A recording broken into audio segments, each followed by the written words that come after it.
Welcome in, everybody.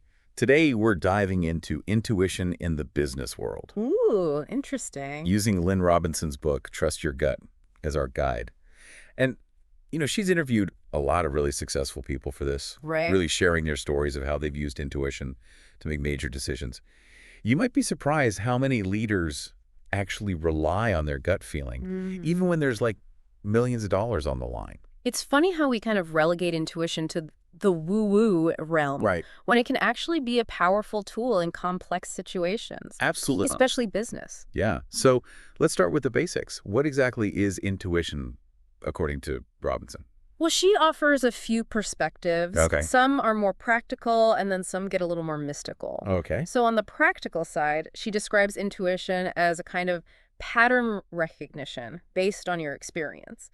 You've taken in so much information over the years that your brain just makes these lightning fast connections. Right. You might not even consciously register them. Interesting. Yeah. It makes me think about the example in the book about the firefighter who just knew to evacuate a burning building, Oh, right. even though, you know, all the procedures said it was safe. But it turns out there was this subtle pattern in the fire's behavior that he'd seen before. Wow. And he just knew, based on his experience, that it was about to collapse. Yeah, And that saved lives. exactly. And even if he couldn't explain it at the time, Right. it's that intuition. Yeah, but then she also explores the idea that it could be something a little more. Yes, Right. like an inner guidance system Uh-huh. or a connection to a deeper wisdom. Okay, that's getting a little It is. intriguing.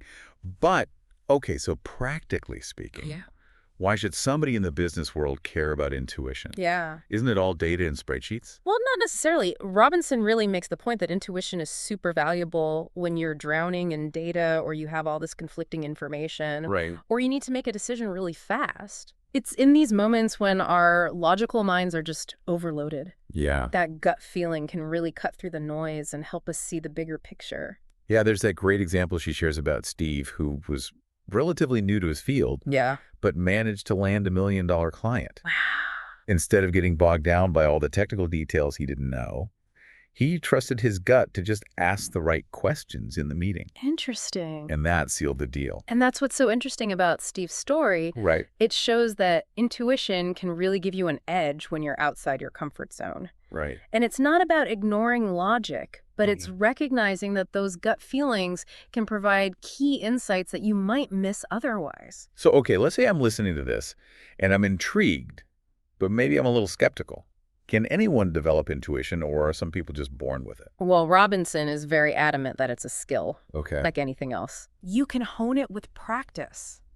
The more you pay attention to your gut feelings and try out different techniques to access them, the stronger your intuition will become. That's encouraging to hear. And she even has a self-assessment quiz in the book Oh, that's right. to help you figure out where you're starting from. Hmm. Are you more of a head person, Right. or do you already rely on gut feelings more than you realize? Mm-hmm.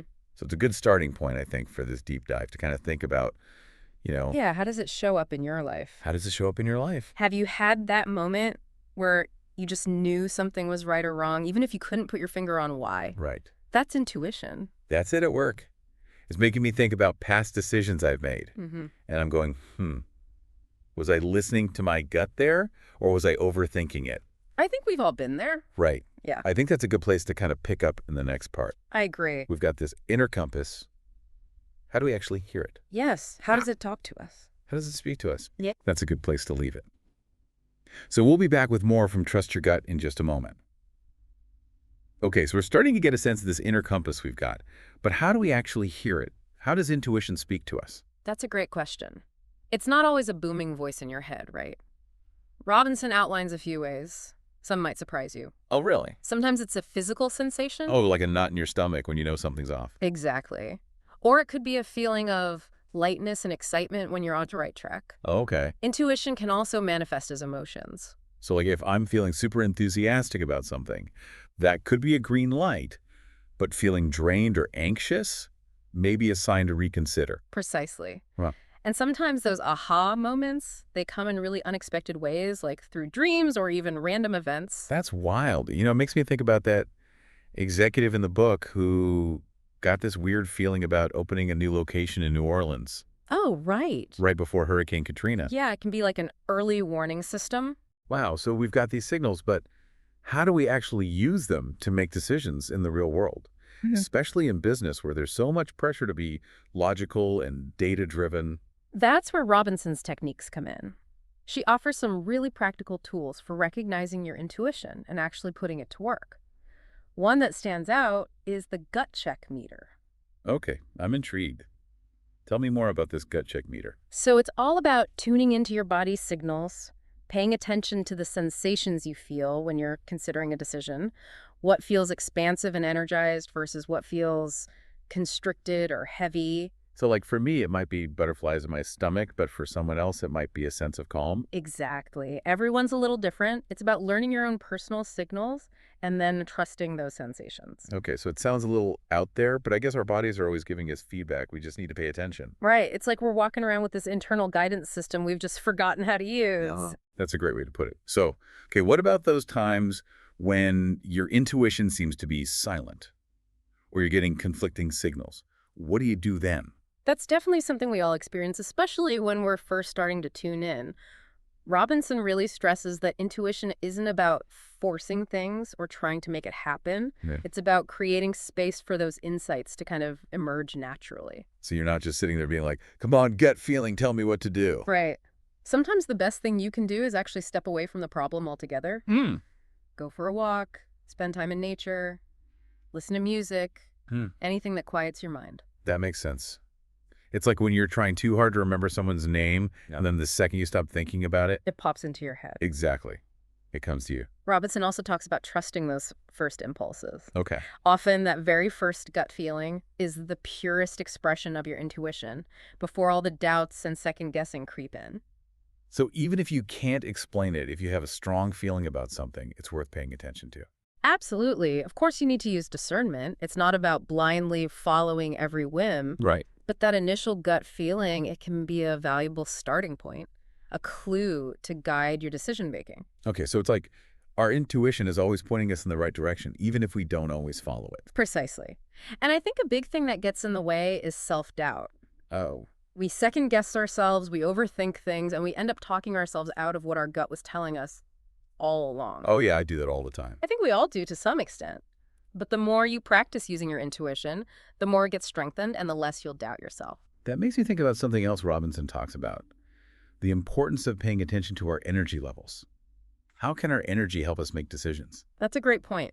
So if a decision or a path feels really draining or heavy, like it's sucking the life out of you, that's often a sign from your intuition that it's not the right direction. Okay. On the other hand, if something feels exciting and energizing, that's usually a good sign that it's aligned with your true self. It's almost like our intuition is communicating with us through our physical sensations. Exactly. It's that mind-body connection that she emphasizes throughout the book. Our intuition isn't just an abstract concept. It's really rooted in our physical experience. Yeah, and you know what? As we're talking about this, I'm realizing that intuition isn't just about making these big life decisions or solving business problems. Right. It can show up in so many everyday moments, too. Absolutely. Those little nudges, those gut feelings that guide us in all sorts of ways. Yeah, like what you're going to eat for lunch or when to speak up in a meeting. Exactly. It's about trusting those inner whispers and then acting on them even in small ways.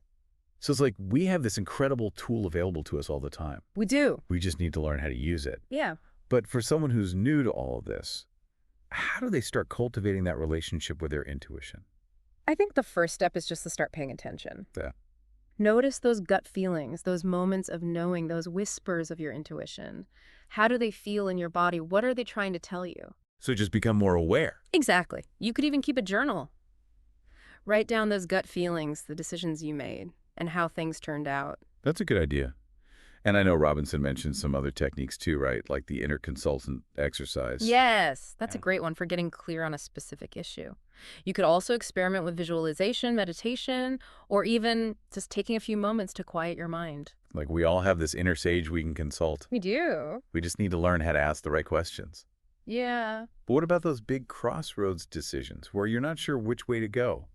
How can you use intuition to make those kinds of calls? Robinson's advice is to approach those decisions with curiosity rather than fear. Okay. Instead of asking, what if I make the wrong choice? Try asking yourself what feels most aligned with my true self. What path sparks the most excitement and energy? So shift your focus from fear to possibility. Exactly. And remember, even if a decision doesn't turn out exactly as you plan or you hit a roadblock, Right. you can always tap back into your intuition to course correct. It's an ongoing process. That's reassuring. It means we're never really lost. Or not. We've always got that inner compass. But what about when your intuition just seems completely silent? Hmm. Like you're facing a tough decision and you just don't feel any clear guidance either way. What then? Those moments can be frustrating. But Robinson reminds us that intuition isn't always about having clear answers. Okay. It's also about being open to receiving guidance in unexpected ways. Oh, interesting. Like how? It might come through a conversation with a friend, a book you randomly pick up, even an encounter with a stranger. So it's about staying open to those signs. Exactly. And sometimes the best thing you can do is just surrender. Let go of the need to control everything. Trust that the answers will come and focus on cultivating peace and stillness. So cultivating intuition is as much about what we don't do as what we do. Beautifully said. It's about quieting the mental chatter, letting go of that need to overanalyze, and trusting that deeper wisdom that's always there. I love that intuition is a gift, a superpower we all have. It is. As we wrap up this deep dive, I'm curious, what's your biggest takeaway from all this? What would you want our listener to really walk away with and start practicing today? Yeah, so as we wrap up our deep dive into trust your gut, what's the one thing you really want our listeners to take away and start experimenting with? I think the most important thing is just to start paying attention to those gut feelings, those intuitive nudges that are always there, even if we're not always aware of them. Just start noticing, how does your intuition speak to you? What sensations come up in your body? What messages is it trying to send you? So it's about becoming more mindful of our own inner landscape. Exactly. And, the more we pay attention, the more we'll start to realize that our intuition is this powerful ally that's guiding us toward our highest good. It's like a hidden superpower we all have. It really is. And I encourage everyone listening to just start exploring their intuition today. See what unfolds.